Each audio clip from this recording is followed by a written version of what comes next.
ইব্রাহিম আলাইহিস সালামকে আগুনে ফেলানো হচ্ছে। হযরত জিবরাইল বলেন, ইব্রাহিম তোমাকে আগুনের ভিতরে ফেলানো হতেছে, আমার কাছে সাহায্য চাও, আমি তোমারে বাঁচায় দেব। হযরত ইব্রাহিম আলাইহিস সালাম তিনি বললেন, জিবরাইল আমার পরীক্ষা চলতেছে, আমাকে ডিস্টার্ব করো না, আমি তোমার কাছে সাহায্য কেন চাইব? আমি তো এমন কোন অন্ধ আল্লাহর ইবাদত করি না যিনি তার বান্দার দুঃখ দুর্দশা নিজের চোখে না দেখেন। পরীক্ষা পাস করছে না? পাস করছেন কিনা? হযরত ইব্রাহিম বলেন, শোনো জিবরাইল, আমি যদি আগুনের ভিতরে পড়ে যাই আর আগুনে পুড়ে যদি ভস্ম হয়ে যায়, আমার আল্লাহ যদি এতে খুশি হন, তাহলে আমি আমার রব্বুল আলামিনকে খুশি করার জন্য এভাবে 1000 বার পুড়তে আমি রাজি আছি। ইব্রাহিম আলাইহিস সালাম আগুনের ভিতরে পড়ে গেলেন। আল্লাহ রাব্বুল আলামিন আগুনের প্রতি নোটিশ করে দিলেন, ইয়া নারু কুনি বারদাও ওয়া সালামান আলা ইব্রাহিম। আগুন আমার ইব্রাহিমের জন্য শান্তিদায়ক, ঠান্ডা হয়ে যা। ইব্রাহিম আলাইহিস সালাম জ্বলছেন, পুড়ে গেছেন। নমরুদ তার প্রাসাদের ছাদে বসে ইব্রাহিম আলাইহিস সালামের পোড়া দৃশ্য দেখে আনন্দ করবে, আগুনের দিকে তাকায় দেখে ইব্রাহিম আরামে বসে আছেন। পোড়া তো দূরের কথা, জামাও পড়ে নাই। ও ডাক দিয়া বলে, রে আগুন, গোটা জাতি নিয়ে তোর পূজা করলাম, আমার দুশমন কেন জ্বালাইতে পারিস না? তোর জ্বালানো শক্তি কি নষ্ট হয়ে গেছে নাকি? আগুনের ভিতর থেকে আওয়াজ বেরিয়ে এলো, নমরুদ, আমার ভিতরে দাহ্য শক্তি, জ্বালানো শক্তি আছে কি নাই যদি প্রমাণ করতে চাও, টেস্ট করতে চাও, তুই নিজে আয়, তোরে সুদ্ধা তাম দুনিয়া জ্বালাই দিতে পারি, ইব্রাহিমের এক গাছা পশম জ্বালাইতে পারি না।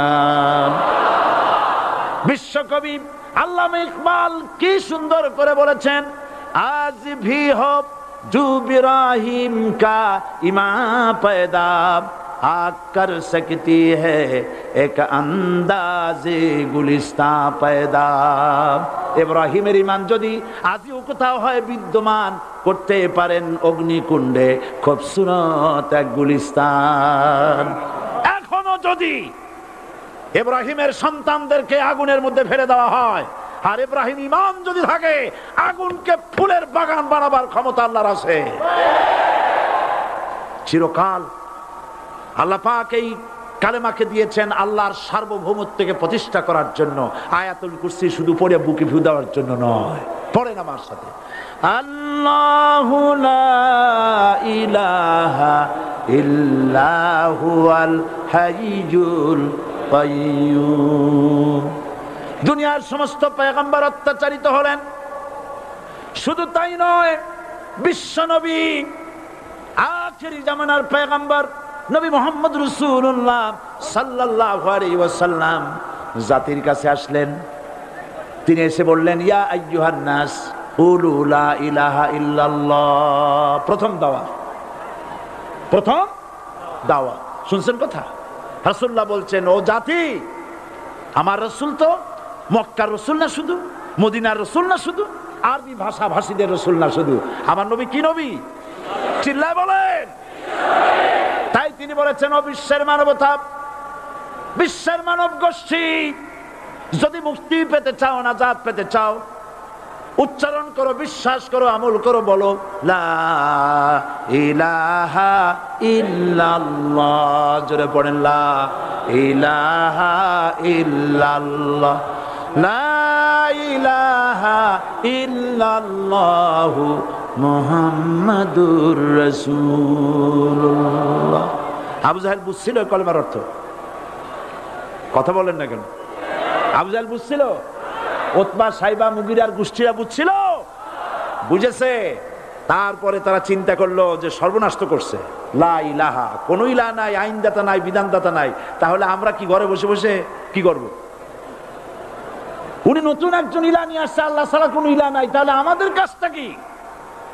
প্রথমে তারা চেষ্টা করলো যে একটু দেখি নরম নরম ভাবে হয় নাকি। চলে গেল আবু তালেবের কাছে, আসেন হাদিসে বললো, আবু তালেব, তুমি তো কুরাইশদের নেতা, তোমার ভাইয়ের ছেলে কয়টাই কি আশ্চর্যজনক কথা।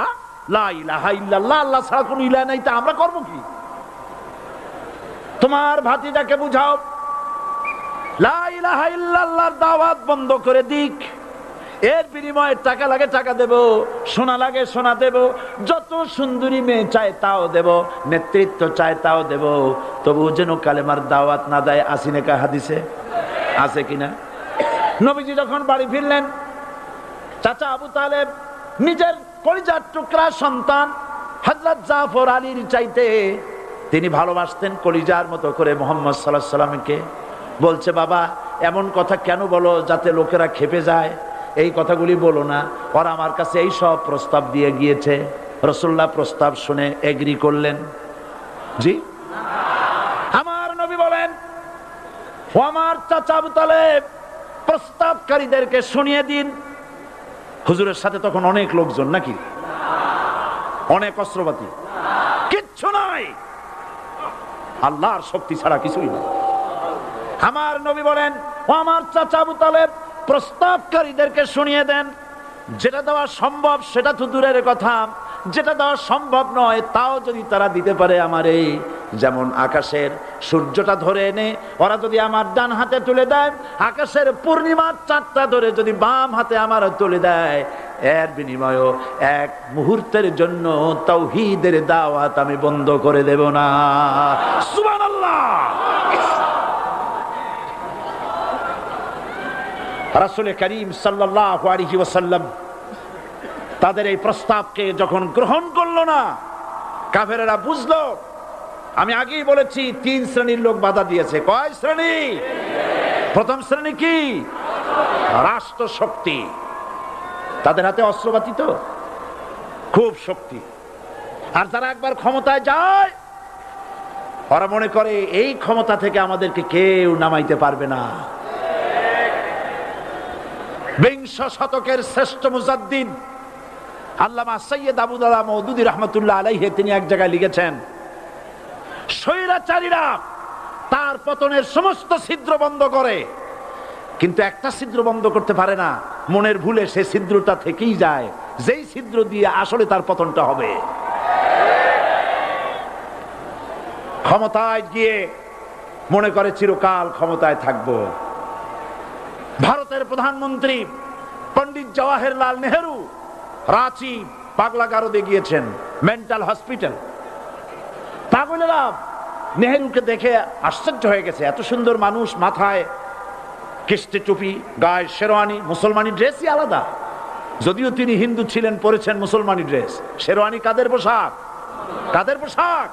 হাতে ছড়ি নিয়ে হাঁটা, স্টাইল করে, সুন্দর পাজামা, সুন্দর টুপি, সুন্দর সাজসজ্জা করে, মুসলমানদের ড্রেস। এই ড্রেস পরে তিনি গিয়েছেন, সবসময় যে ড্রেস তিনি পরতেন। পাগলেরা জিজ্ঞেস করছে, তুমি কে গো? উনি বলছেন, আমারে চেনো নাই? আমি ভারতের প্রধানমন্ত্রী পণ্ডিত জওয়াহরলাল নেহেরু। পাগলেরা বলছে, ও সেই কথা। আমরাও যখন হসপিটালে আসছিলাম এই তোমার মতো লম্বা লম্বা কথা আমরাও বলছি, থাকো আমাদের সাথে কিছুদিন, তোমার মাথাও ঠান্ডা হয়ে যাবে।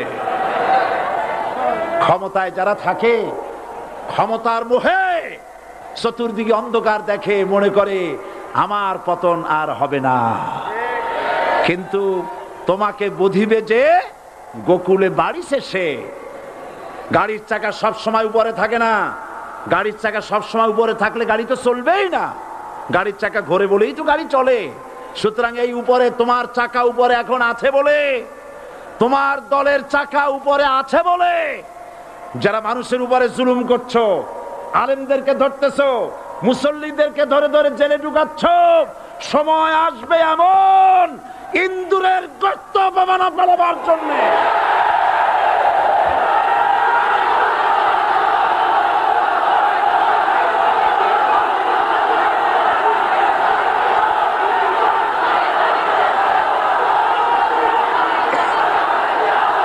আবু জাহেলের গোষ্ঠী,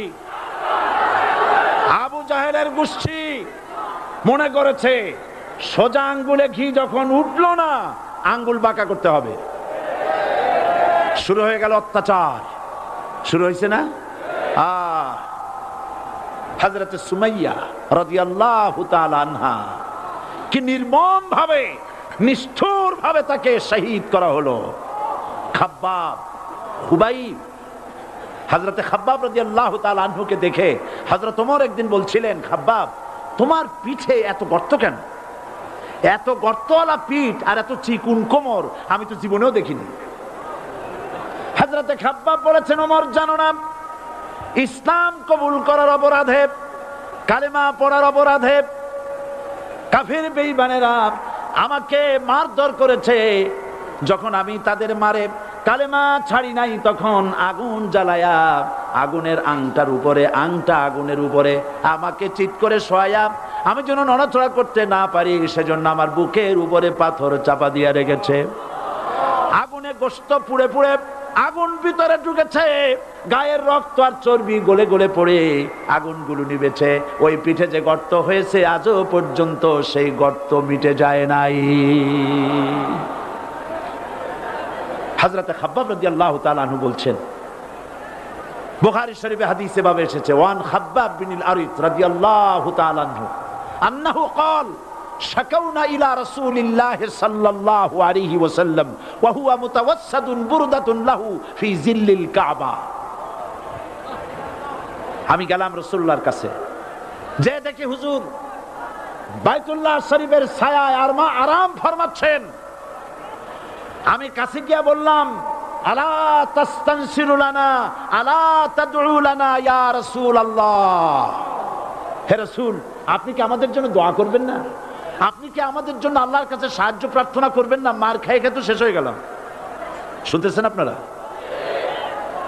আল্লাহর নবী উঠে বসলেন, বললেন, খাব্বাব শোনো, তোমাদের আগে যারা এই পৃথিবীতে এসেছিলেন দ্বীনের দাওয়াত দেওয়ার জন্য, সমকালীন রাষ্ট্র শক্তি তাদেরকে ধরতো, ফায়ুখাজুর রাজুলু ফায়ুহফারু লাহু ফিল আরদ, তার জন্য তারে ধরে নিয়া মাটির মধ্যে গর্ত করত, ফায়ুজআলু ফিহা, এরপরে সেই গর্তের ভিতরে তাকে কোমর পর্যন্ত গেড়ে দিত।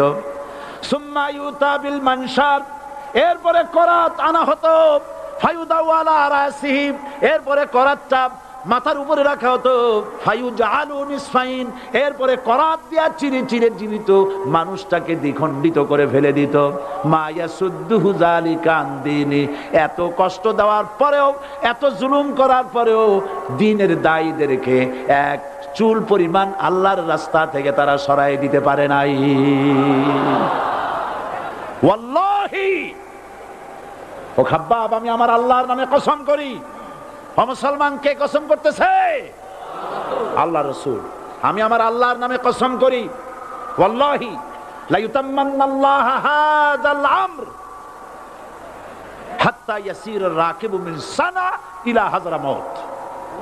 সেদিন বেশি দূরে নয়, ইয়েমেনের রাজধানী সানা থেকে শুরু করে সৌদি আরবের হাযরামাউত পর্যন্ত হাজার হাজার মাইল, এই দীর্ঘ পথে যুবতী নারী তার সৌন্দর্যের পশ্চা নিয়া, আর ধনাঢ্য ব্যক্তিরা, সওদাগরেরা তাদের টাকা পয়সা নিয়া একাকে নিয়ে অথবা দলবদ্ধ ভাবে মানুষেরা যাতায়াত করবে। লা ইয়াখাফু ইল্লাল্লাহ, মানুষের মনের মধ্যে কোনো ভয় থাকবে না। এমন একটা সময় আসবে, ওয়ালাকিন্নাকুম তাস্তাজিলুন, অথচ তোমরা বড্ড তাড়াহুড়ো করছো। তাড়াহুড়ো করো না, অপেক্ষা করো, ধৈর্য ধরো, মার খাও, জেলে যাও, শহীদ হও, আল্লাহর রাজ কায়েম হবেই হবে।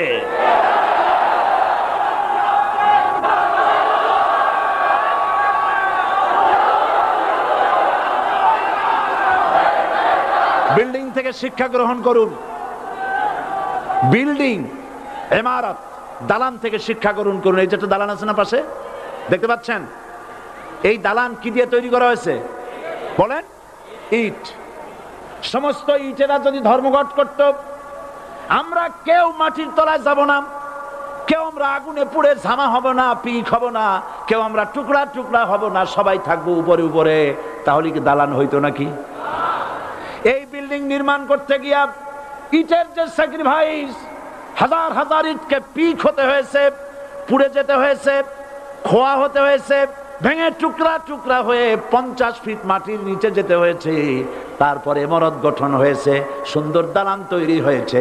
যারা ইসলামী শাসন চান, আল্লাহর দ্বীনকে বিজয়ী দেখতে চান, তাদেরকে অসংখ্য মানুষকে পোড়াইটের মতো জেলখানায় পুড়ে পুড়ে মরতে হবে, অসংখ্য মানুষকে ফাঁসির কাস্টে ঝুলতে হবে, গায়ের রক্ত দিতে হবে, শহীদ হতে হবে, তারপরে ইসলামের ইমারতটা কায়েম হয়ে যাবে। শায়ের কবি কি সুন্দর করে বলছেন, কবি সুন্দর করে বলছেন, ये शहादत गाहे उल्फत में कदम रखना, ये शहादत गाहे उल्फत में कदम रखना, लोग समझते हैं आसा है मुसलमान होना। মানুষেরা মনে করে মুসলমান হওয়া খুব সহজ জিনিস। না, মুসলমান হওয়ার অর্থ হলো শাহাদাতের ঈদগাহে শামিল হয়ে যাওয়া।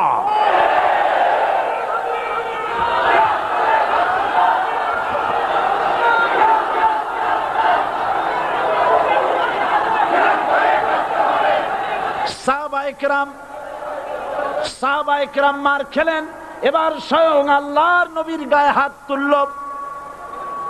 আবু জাহেল এসে হুজুরকে মারলেন, গলায় চাদর দিয়া এমন জোরে টান মেরেছে, রাসূলুল্লাহ পড়ে গিয়েছেন। হাদিসে এসেছে হুজুরের চোখ মোবারক ঠিকরে পড়ে যেতেছে, চেহারা মোবারক লাল হয়ে গিয়েছে, জমিনের উপরে আছাড় মেরে ফেলেছে। রাসূলের এই অবস্থা দেখে হযরতে হামজা তখনও কাফের ছিলেন, শিকার থেকে এসে তিনি এই দৃশ্য দেখলেন, দাসীর মুখে শুনলেন, ছুটে চলে গেলেন আবু জাহেলের বাড়িতে। যায় বলে, আবু জাহেল রে, তুই মুহাম্মদ সাল্লাল্লাহু আলাইহি ওয়াসাল্লাম মেরেছিস, বল কেন মারলি? এমন ভালো মানুষ তো জীবনে চোখে দেখি নাই, যিনি কোনো মিথ্যা কথা বলেন না, ভালো ভালো কথা বলেন, এক আল্লাহর গোলামি করার জন্য বলেন। এই সব ভালো কথা বলার জন্যই তুই তারে মারলি নাকি? আরে আবু জাহেল, তুই কি মনে করেছিস মুহাম্মদ সাল্লাল্লাহু আলাইহি ওয়াসাল্লাম তার পিতা আব্দুল্লাহ মারা গেছে বলে মুহাম্মদ সাল্লাল্লাহু আলাইহি ওয়াসাল্লাম এতিম হয়ে গেছে মনে করেছিস নাকি? জেনে রাখ, মুহাম্মদ সাল্লাল্লাহু আলাইহি ওয়াসাল্লামের পিতা আব্দুল্লাহ মারা গেছে, কিন্তু চাচা হামজা তো মরে যায় নাই। হাতের ধনুক দিয়া এমন জোরে আঘাত মারলেন, আবু জাহেলের মাথা ফেটে রক্ত ফিনকি দিয়ে বেরিয়ে এলো। হযরতে হামজা ঘরে ফিরে এসে রাসূল করিম সাল্লাল্লাহু আলাইহি ওয়াসাল্লামের মস্তক মোবারক কোলে উঠায় নিলেন আর বললেন, বাবা, তোমাকে মেরেছে বলে আমি আবু জাহেলের মাথাটা ফাটাই দিয়ে আসছি, তুমি খুশি হও। হুজুর বলছেন, চাচা, কার মাথা ফাটাইছো এইটা বলে আমারে খুশি করতে পারবা না। হযরতে হামজা বলেন, তুমি কি হলে খুশি হবে? হুজুর বলেন, হামজা চাচা গো, আমি খুশি হব যদি একটিবার চাচা তোমার মুখে শুনতে পাই ঈমানের কালেমা।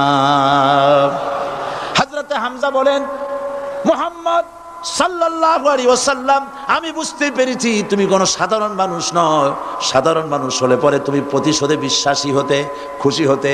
প্রতিশোধে বিশ্বাসী হও নাই, তুমি অবশ্যই আল্লাহর নবী, কোনো সন্দেহ আমার নাই। তুমি সাক্ষী থাকো, আমি পড়ে নিলাম, লা ইলাহা ইল্লাল্লাহু মুহাম্মাদুর রাসূলুল্লাহ। জোরে পড়ে, লা ইলাহা ইল্লাল্লাহু মুহাম্মাদুর রাসূলুল্লাহ। ঘাবড়াবার কারণ নাই। এর অর্থ এই নাই যে আপনারা কালেমার দাওয়াত দিবেন আর রাষ্ট্রশক্তি আপনারে পিটাইতেই থাকবে, আপনার কোনদিন আপনার সুদিন ফিরে আসবে না। বিষয়টা কি এমন না। আমার আল্লাহর ওয়াদা শুনুন, ওয়ালা তাহিনু ওয়ালা তাহজানু ওয়া আনতুমুল আলাউনা ইন কুনতুম মুমিনিন। মুমিন যদি হও, আমি তোমাদেরকে বিজয় দান করব। সুবহানাল্লাহ বলেন। আজ যদি আমাদের উপরে বিপদ এসে থাকে, তাহলে তার একমাত্র কারণ পূর্ণাঙ্গ ঈমানের অভাব আমাদের মধ্যে রয়েছে, ঠিক কিনা? আজ পৃথিবীতে সব থেকে মার খায় কারা? চিল্লায় বলো।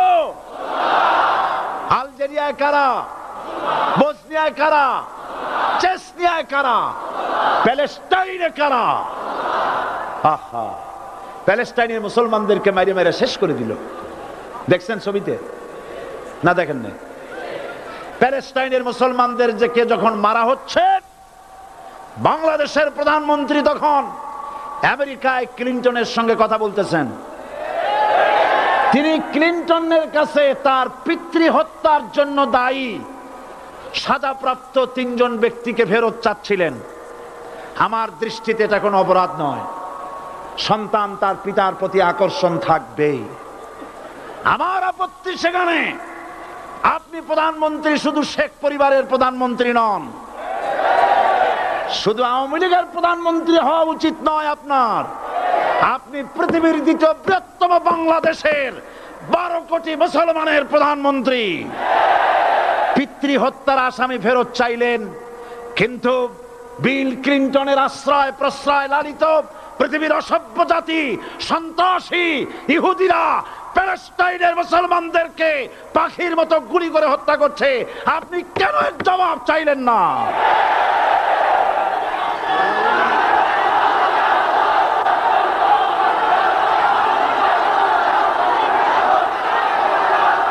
জবাব জবাব আপনি চাইতে পারবেন না, কারণ মুনাফিকদের সাহস হয় না, সাহস হয় মুমিন ব্যক্তি। বিল ক্লিনটনকে বলা দরকার ছিল, এই ইসরায়েলকে তোমরাই বসিয়েছো, মধ্যপ্রাচ্যের বিষ ফোড়ায় পরিণত করেছো তোমরা। তবে হ্যাঁ, যুরিবাত আলাইহিমুয যিল্লাতু ওয়াল মাসকানা ওয়া বাউ বিগাদাবিন মিনাল্লাহ। আল্লাহর গজব আসবে, ইহুদিরা পৃথিবী থেকে নিশ্চিহ্ন হবেই হবে ইনশাআল্লাহ। দেখেছেন তাকায়া প্যালেস্টাইনে ইসরায়েলিরা হেলিকপ্টার, গানশিপ, কামান, বোমা নিক্ষেপ করছে, আর প্যালেস্টাইনের শিশু কিশোর যুবকেরা ইহুদিদের নিক্ষিপ্ত বোমা আর কামানের মোকাবেলা করতেছে পাথর দিয়ে। আমি আমার অন্তরের অন্তঃস্থল থেকে ধন্যবাদ জানাই, মোবারকবাদ জানাই খালিদ বিন ওলীদের উত্তরসূরি, খাব্বাব খোবাইবের উত্তরসূরি প্যালেস্টাইনের ওই সব যুবকদেরকে যারা কাফের বেঈমান ইহুদিদের মোকাবেলা করতেছে ইট আর পাথর দিয়ে। আর আমি আমার অন্তরের অন্তঃস্থলের সমস্ত ঘৃণা দিয়ে আমি ধিক্কার জানাই পৃথিবীর মুসলিম শাসকদেরকে, যারা মুসলমানদের মার দেখে চুপ করে যারা বসে আছে।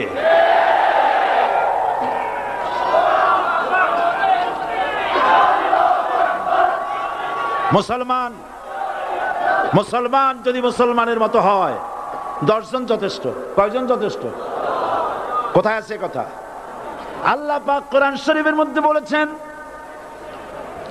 একজন যদি হও ইমানদার মুত্তাকি 10 জনের উপরে বিজয়ী হবে। 10 জন যদি হও 100-এর উপরে বিজয়ী হবে। 100 যদি হও 1000-এর উপরে বিজয়ী করব। জোরে বলেন সুবহানাল্লাহ।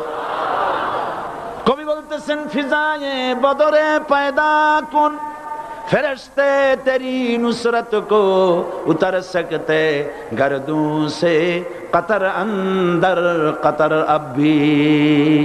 বদরের মুসলমানদের মতো ঈমান আনো, তাহলে আকাশ থেকে কাতারে কাতারে ফেরেশতা নাজিল করে দিয়ে আল্লাহ পাক তোমাদেরকে সাহায্য করবেন। সুবহানাল্লাহ। সে আল্লাহ আছে না নাই? জোরে বলেন, আছে না নাই?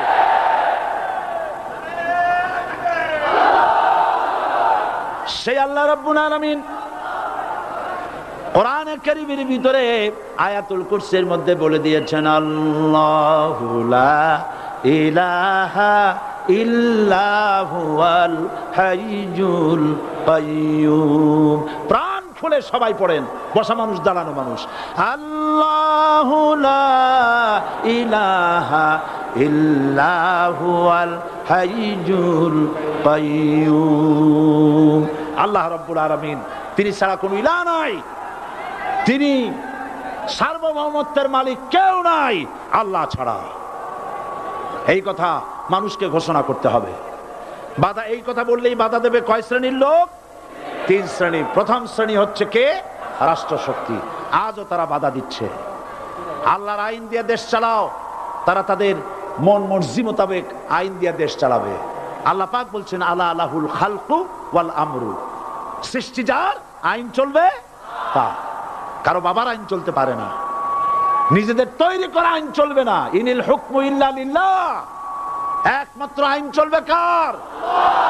এই আইন রাসূল করিম সাল্লাল্লাহু আলাইহি ওয়াসাল্লাম মদিনায় কোরআন দিয়ে প্রতিষ্ঠিত করেছিলেন। আল্লাহর বিধান, আল্লাহর সার্বভৌমত্ব কায়েম করেছিলেন। কোরআন সংবিধান হলো, চুরি বন্ধ হলো, ডাকাতি বন্ধ হলো, জেনা বন্ধ হলো, হত্যা বন্ধ হলো, ধর্ষণ বন্ধ হলো, সব কিছু বন্ধ হয়ে গিয়ে মুসলমানেরা শান্তি লাভ করলো, পৃথিবীর মানুষ শান্তি লাভ করলো। সুবহানাল্লাহ বিহামদিহি। আজ মুসলমানেরা শত্রু চেনে না, বন্ধু চেনে না। বন্ধুকে বানায়েছে শত্রু, শত্রুকে বানায়েছে বন্ধু। কে বন্ধু কে শত্রু চিনাই দিবেন কে? আল্লাহ। বলেন কে দিবেন? আল্লাহ রাব্বুল আলামিন কোরআনে কারীমের মধ্যে পরিষ্কার করে বলেছেন, লাতাজিদান্না আশাদ্দান নাসি আদাওয়াতান লিল্লাযীনা আমানুল ইয়াহুদা ওয়াল্লাযীনা আশরাকু। আল্লাহ পাক বলছেন, হে রাসূল, মানুষের ভিতরে দুইটা শ্রেণী মুমিনদের জন্য সবথেকে জঘন্য দুশমন। কয়টা শ্রেণী? দুইটা। একটা হলো ইহুদ আর একটা হলো মুশরিক। একটা হলো ইহুদি আর একটা হলো মুশরিক। এটা হলো তোমাদের দুশমন। আর আজ আমাদের দেশে, পৃথিবীর বিভিন্ন দেশে মুসলমানেরা মুশরিকদের সঙ্গে সম্প্রীতি বাড়াচ্ছে, মুসলমানদের সাথে শত্রুতা বাড়াচ্ছে। আজ আমার দেশে পূজা পার্বণে বাধা নাই। পূজা পার্বণে বাধা আছে? পূজা পার্বণে বাধা নাই। বাধা কোথায়? কোরআন শরীফের তাফসীর মাহফিলে। কোরআনের তাফসীরের মাহফিলে বাধা দেওয়া হচ্ছে। গান বাজনায় 144 ধারা নাই, কিন্তু কোরআন শরীফের মাহফিলে 144 ধারা দেওয়া হচ্ছে। যারা দিচ্ছে তারা আবার ওমরাও করে, হজও করে। ওরা আমাদের বলে আমরা নাকি ধর্মের নামে রাজনীতি করি। বলে না? আমরা নাকি ধর্মের নামে রাজনীতি করি। আমি বলি, ধর্মের নামে আমরা রাজনীতি করি না, আমরা ধর্মীয় রাজনীতি করি। কথাটা বুঝে আসছে কিনা?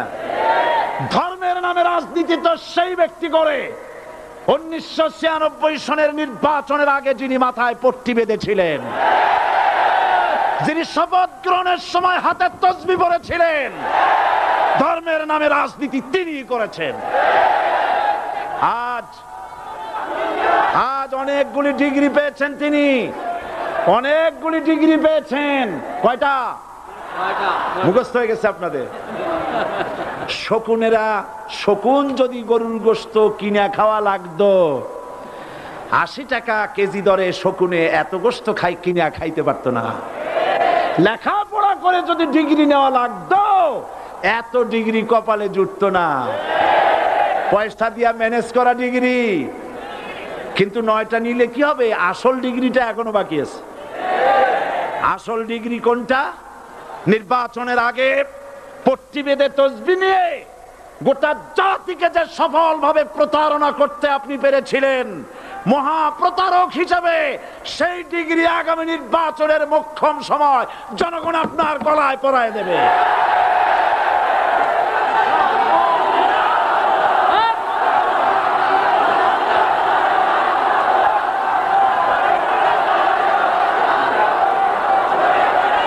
সুতরাং ধর্মের নামে রাজনীতি নয়, আমরা ধর্মীয় রাজনীতি করি। আমরা এই কোরআনের রাজনীতি করি। এই কোরআন নিয়ে বাঁচতে চাই, এই কোরআন নিয়ে মরতে চাই। এই কোরআন থেকে আমাদেরকে বিচ্ছিন্ন করতে চায় কাফের, বেঈমান, মুশরিকেরা। ও আমার জাতি, কোরআন থেকে যারা বিচ্ছিন্ন করতে চায়, তোমরা কি তাদের বিরুদ্ধে জিহাদের জন্য প্রস্তুত থাকবে?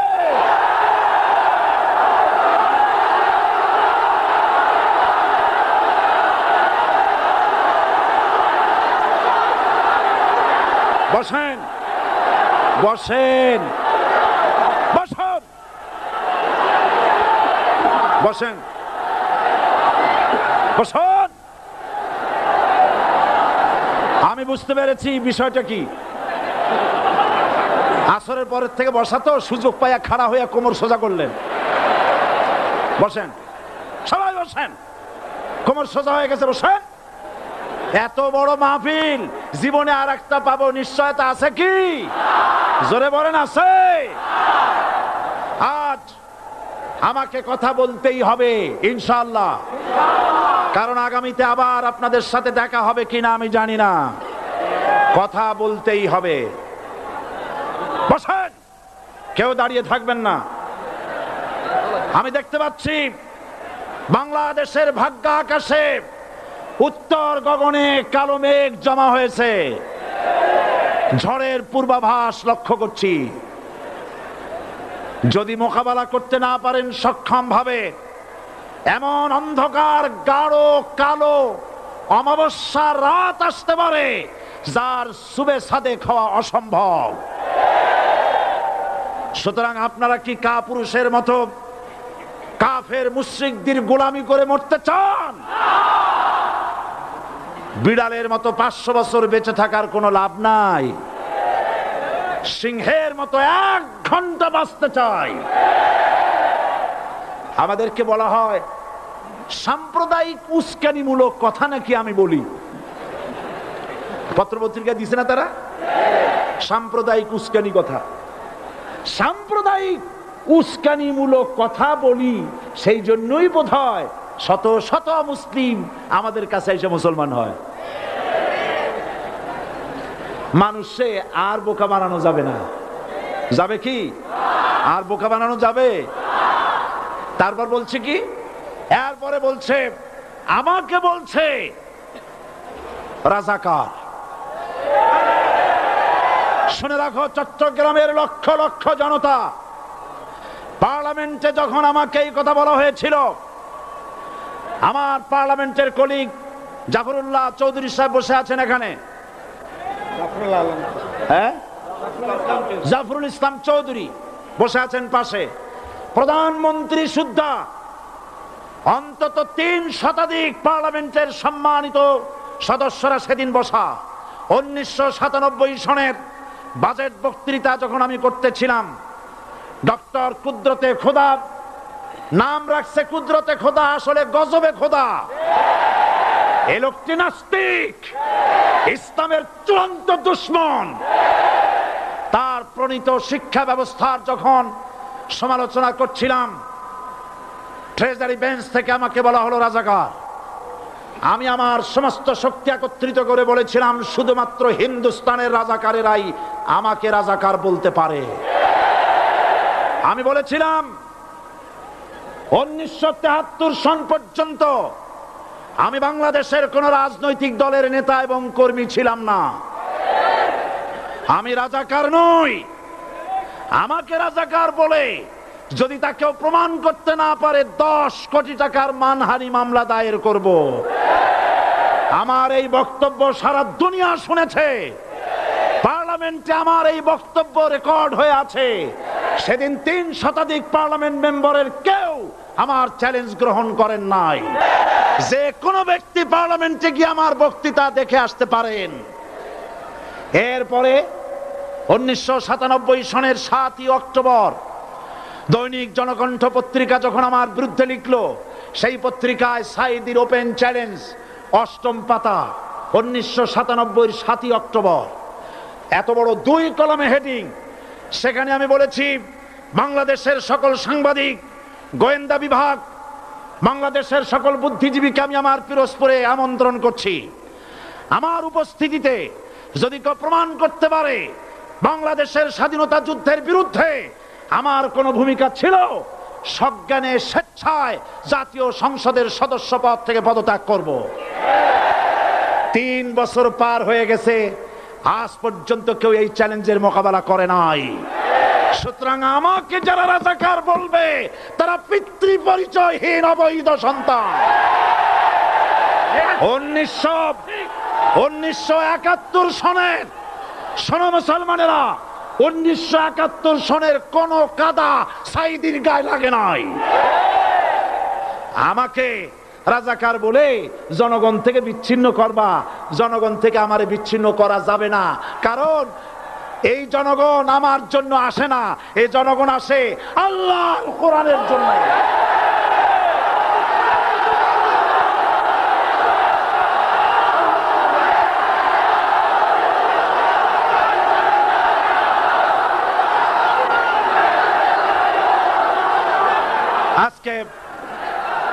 যারা ইসলামের কথা বলে, যারা ইসলামের কথা বলে তারাই রাজাকার, তারাই মৌলবাদী।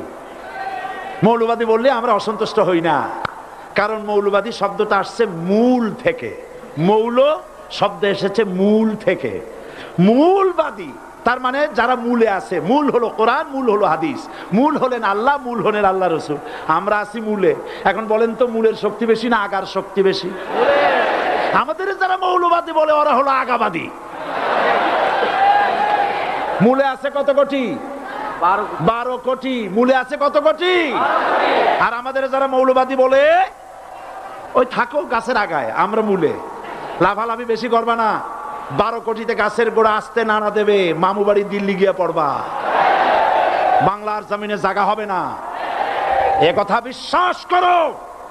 বাংলাদেশের মুসলমানদের শরীরে এক বিন্দু রক্ত থাকতে শয়তানের তৈরি করা ধর্ম নিরপেক্ষ মতবাদ বাংলার জমিনে কায়েম হতে দেওয়া হবে না, হবে না।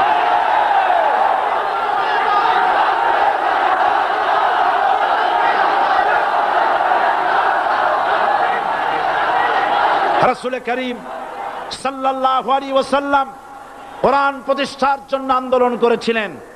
আয়াতুল কুরসি আমাদের সে কথাই শিখেছে।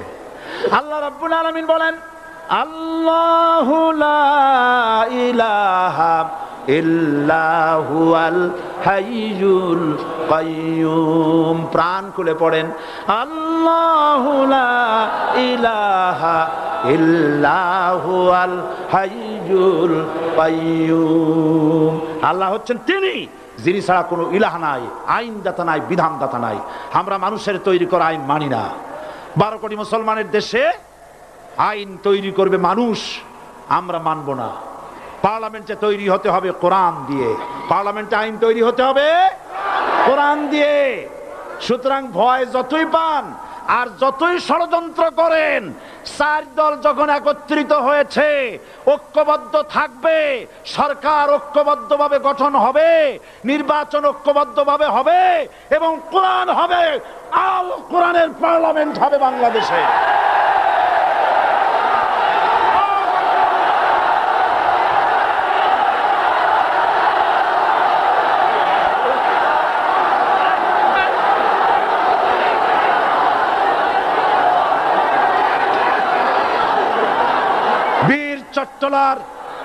বীর চট্টলার মুসলমানেরা, বীর চট্টলার মুসলমানেরা স্বাধীনতার ঘোষণা এই চট্টগ্রাম থেকে স্বাধীনতার মহান ঘোষক প্রেসিডেন্ট জিয়াউর রহমান সাহেব দিয়েছিলেন। এই চট্টগ্রাম থেকেই ইসলামী রাষ্ট্রের ঘোষণা হবে।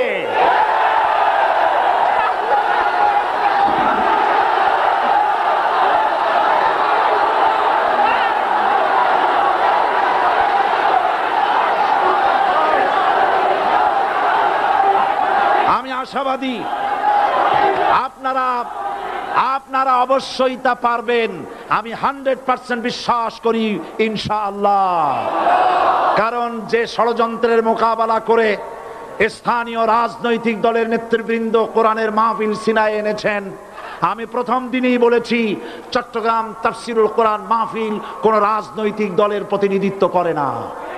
এটা কোন জামাত শিবিরের একক সম্পদ নয়, এটা চট্টগ্রামের মুসলমানদের কলিজার টুকরা তাফসীরের মাহফিল। সুতরাং এই মাহফিল চট্টগ্রামে থাকবে ইনশাআল্লাহ কিয়ামত পর্যন্ত। 144 ধারা 288 হয়ে গেছে, ষড়যন্ত্র পায় পায় চলে গেছে। আমি ওই সব ছেলেদের বলি, সরকারি দলের ছাত্র হইয়া মুসলমানদের বিপক্ষে যাইও না। এদেশের ভাগ হয়ে গেছে দুটো শিবির, বোঝাই যাচ্ছে। একদিকে ভারতের পা চাটা গোলাম নাস্তিক মোরতাদ শ্রেণীর বুদ্ধিজীবী এবং তাদের মদতপুষ্ট সরকার, আর একদিকে ইসলামী শক্তি, ইসলামী দল আর দেশ প্রেমিক জাতীয়তাবাদী শক্তি। একদিকে হিমালয় পাহাড় আর একদিকে সূচো ইঁদুর। আল্লাহ বিজয় দেবে মুসলমানদের। কাদের বিজয় হবে? বাংলাদেশে কোরআনের রাজ কায়েম হোক, তাকে আপনারা চান? কারা কারা চান? 2 হাত উঁচু করে দেখান। দাঁড়াবেন না, দাঁড়াবেন না।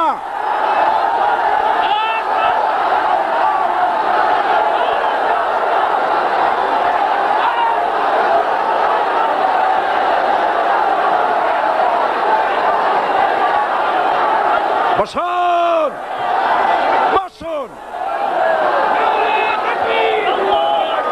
আবার বসেন, বসুন। জোরে সোরে জিকির করেন লা ইলাহা, আরো জোরে লা ইলাহা, লা ইলাহা,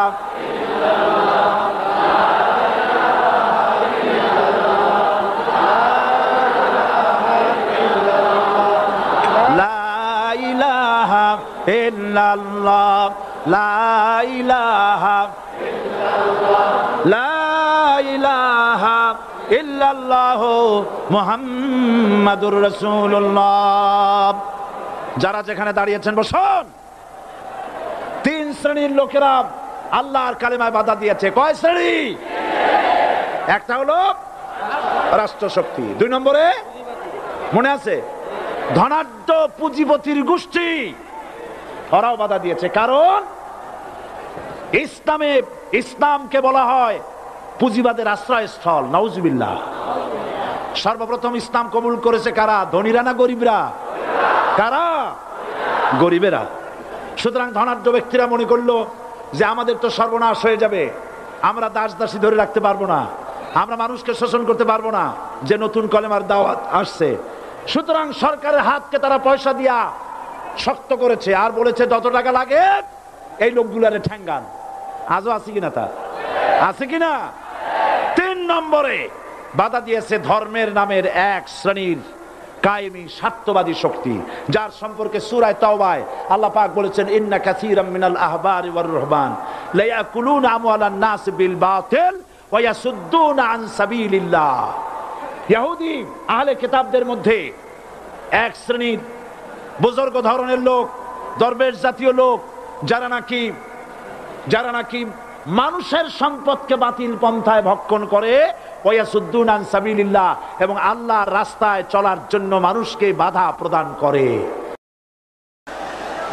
এত বড় বিশাল মাহফিলে আপনি দাঁড়ায়া কোন মানুষকে কষ্ট দিবেন না, জায়েজ নাই। মুসলমানদেরকে কষ্ট দেওয়া কবিরা গুনাহ। বুঝতে পেরেছেন? যে যেখানে দাঁড়িয়েছে আপনারা বসা মানুষেরা তাদেরকে বসায় দেন। সুতরাং এই কালেমার দাওয়াত যখন হযরতে মূসা আলাইহিস সালাম দিলেন, ফেরাউন বলল আমি তো জানি না যে আমি ছাড়া আরো কোন ইলাহ আছে, আইনদাতা তো আমি, তুমি নতুন কোথা থেকে আইনদাতা নিয়ে আসছো? ফেরাউন বলছে দেখো, আমারে বাদ দিয়া যদি অন্য কাউকে ইলাহ বলে তুমি মানো আর সেই শিক্ষা যদি যে জাতিকে দাও, তাহলে আমি তোমাকে ধরে লাআজআলান্নাকা মিনাল মাসজুনিন, আমি তোমাকে কারারুদ্ধ করব, আমি তোমাকে জেলখানায় ঢুকিয়ে দেব। রাষ্ট্রশক্তি প্রথম বাধা দিল কারা? বলেন সবাই। সেই বাধা কি ওখানে শেষ হয়েছে না এখনো আছে?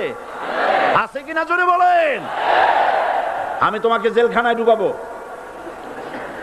হযরত মূসা আলাইহিস সালাম বলেন ফেরাউন রে, জেলের ভয় আমি করি না, আমার কি জেলের ভয় দেখায়া লাভ নাই, আমি আল্লাহ পাকের পয়গম্বর হযরত মূসা আলাইহিস সালাম। ফেরাউনের দলবল আছে, লোক লস্কর আছে, তার অস্ত্রের অভাব নাই। আল্লাহ রাব্বুল আলামিন মূসা আলাইহিস সালামের কাছে একটা অস্ত্র দিয়া দিলেন। দিছিলেন কিনা? দিছিলেন কিনা?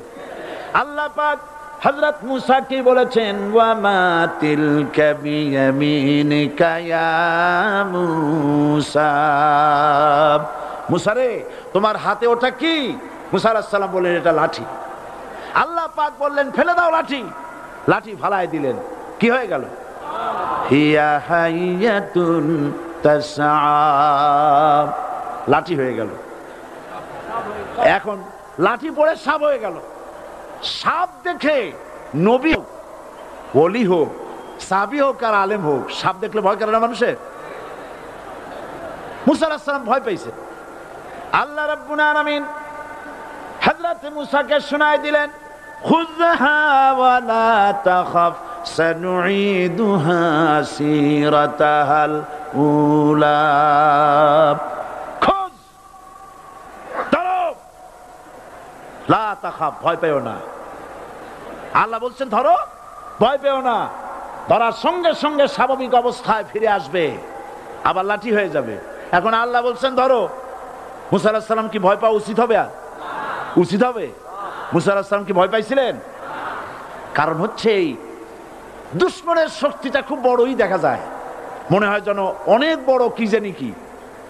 আল্লাহ পাক বলছেন ইন্না কাইদা শায়তানে কানা দাঈফা, শয়তানের চক্রান্ত যতই তুমি মনে করো অনেক ষড়যন্ত্রের জাল বিস্তার হয়ে আছে, আল্লাহ কয় কিছুই না, দাঈফা অত্যন্ত দুর্বল। আল্লাহ পাক বললেন ধরো, মুসা আলাইহিস সালাম সাপ ধরলেন, সঙ্গে সঙ্গে লাঠি হয়ে গেল। ফিরআউন বরদাস্ত করলো না, রাষ্ট্রশক্তির পক্ষ থেকে আক্রমণ শুরু হলো।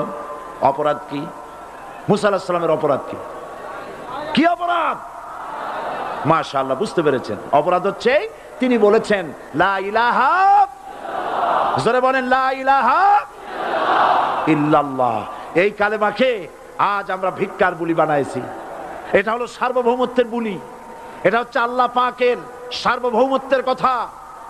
আজ আমরা মানুষের কাছে আমরা শুনি, মানুষেরা ভিক্ষা চায়, লা ইলাহা ইল্লাল্লাহ, এক মুঠ চাউল দেন, লা ইলাহা ইল্লাল্লাহ 10 খান পাই দেন।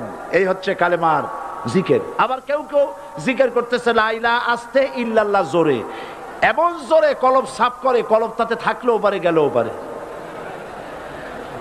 এই কালেমার জার, এর আঘাত পয়গম্বররা মেরেছেন। হযরতে মুসা আলাইহিস সালাম যখন বলেছেন লা ইলাহা ইল্লাল্লাহ, এই ধাক্কা ফিরআউন বরদাস্ত করতে পারে নাই। দরিয়ায় নীলের ভিতরে আল্লাহ পাক ডুবাইয়ে শেষ করে দিয়েছেন, দেন নাই?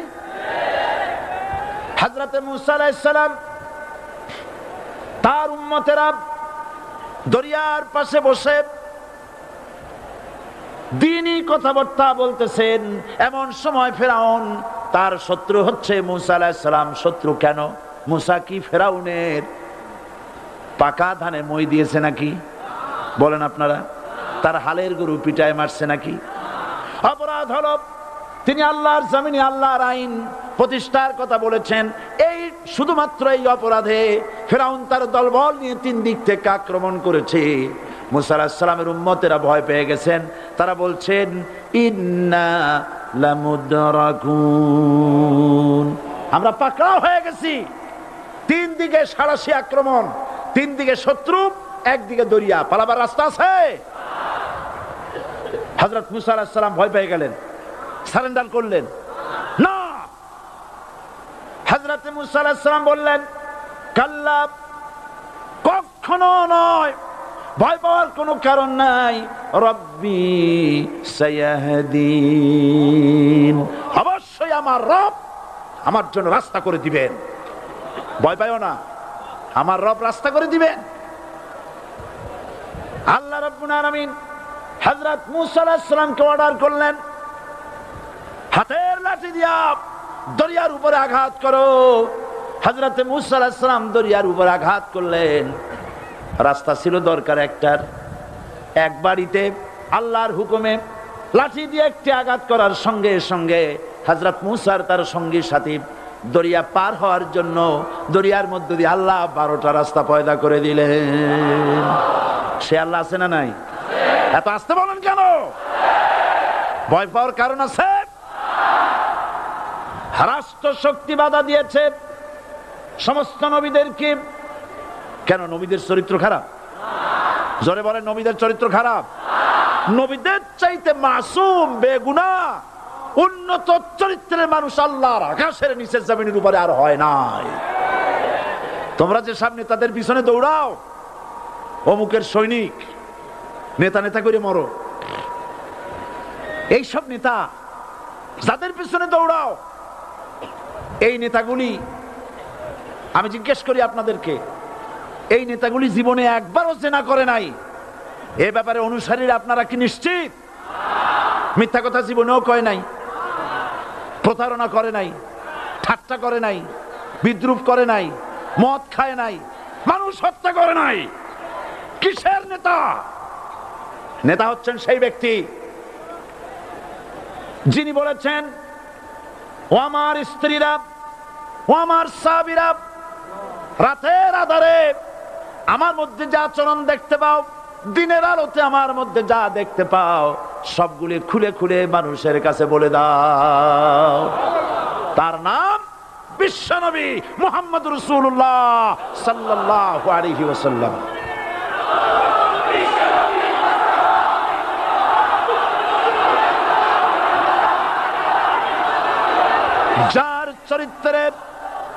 যার চরিত্রের সার্টিফিকেট আল্লাহ রাব্বুল আলামিন নিজে দিচ্ছেন, ওয়া ইন্নাকা লাআলা খুলুকিন আযীম। নবী হে, উন্নত চরিত্রের উপরে আপনি প্রতিষ্ঠিত। সুবহানাল্লাহ। কে সার্টিফিকেট দিচ্ছেন? আযীম, আযীম। আরবিতে চওড়াকে বলা হয় আরিদ, গভীরতাকে বলা হয় আমিক। কত প্রশস্ত, যা মাপার কোনো ফিতা নাই, কত গভীর, যা মাপার কোনো যন্ত্র নাই, এইটাকে আরবিতে বলা হয় আযীম। সুবহানাল্লাহ বলতে ইচ্ছে করে না? ও নবী, তোমার চরিত্র এমন যা মাপার মতো যন্ত্র পৃথিবীতে নাই। এই সার্টিফিকেট দিলেন কে? সমস্ত নবীরাই চরিত্রবান, নবীরা মাসুম, বেগুনাহ। সুবহানাল্লাহ ওয়া বিহামদিহি। সেই নবীরা মার খান নাই? খেয়েছেন কিনা বলেন? কারা মেরেছে? রাষ্ট্র শক্তি। কারা মেরেছে? কারণ নবীরা বলেছেন, লা ইলাহা ইল্লাল্লাহ। পড়েন সবাই, লা ইলাহা ইল্লাল্লাহ।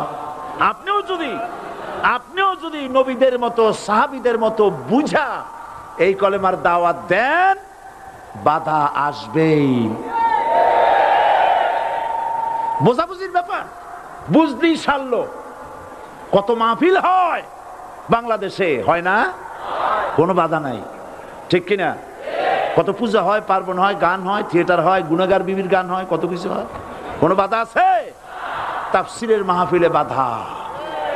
কারণ ওরা বুঝতে পেরেছে এ তাফসীরের মাহফিলে গাজীর গীত হয় না, এ তাফসীরের মাহফিলে আল্লাহর সার্বভৌমত্ব কায়েমের আন্দোলন চলে।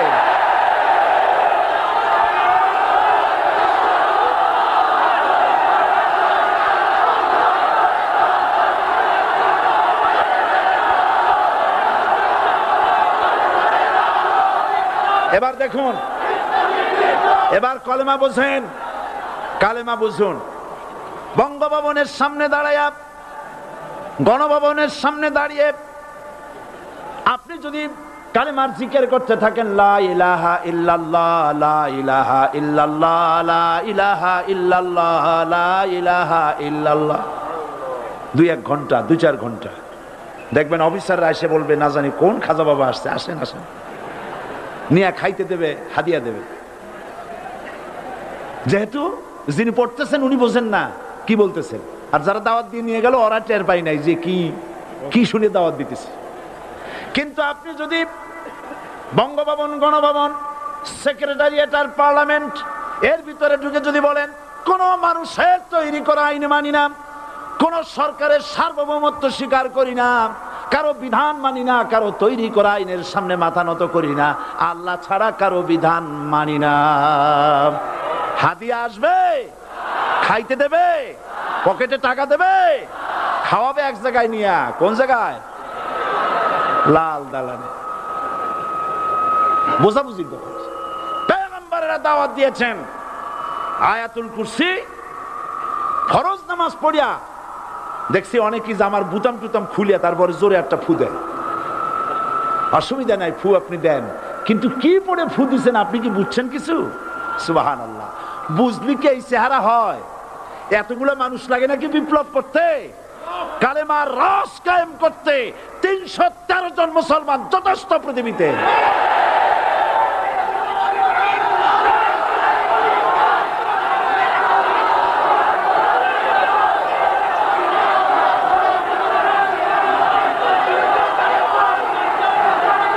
আল্লাহ পাক কোরআনে কারীমের মধ্যে আল্লাহ পাক বলেছেন, এমন একজন একজন নবী পাঠাই নাই। ইয়া হাসরাতান আলাল ইবাদ, বান্দার উপরে আফসোস। আহারে, কে বলতেছেন? আমার আল্লাহ। বলেন আমার আল্লাহ।